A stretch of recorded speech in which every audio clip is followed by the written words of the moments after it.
अब आएगा असली मजा। अच्छा अच्छा डीजे सिमलाल। चलिए हमारे सिमलाल जी लेकर आए हैं यूट्यूब पर नए नए छत्तीसगढ़ी गाना डीजे सॉन्ग।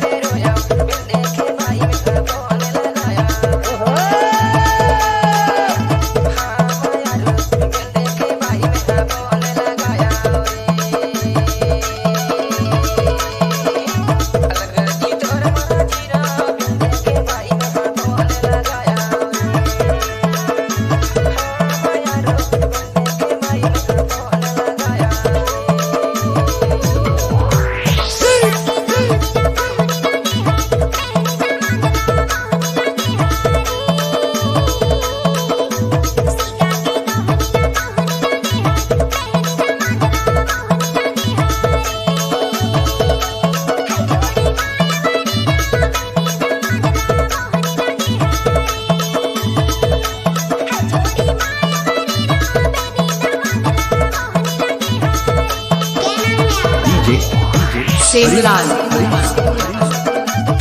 धुर्वे निकल बहेरा वाले। अच्छा अच्छा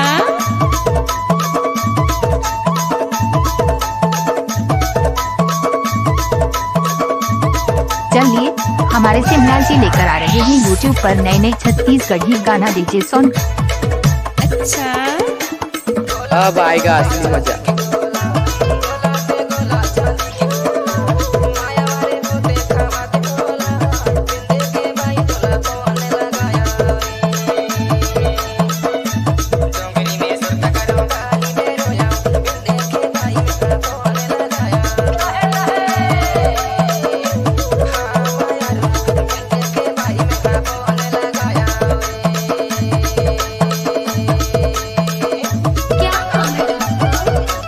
सिमलाल निकल बहेरा वाले। अब आएगा असली मजा। अच्छा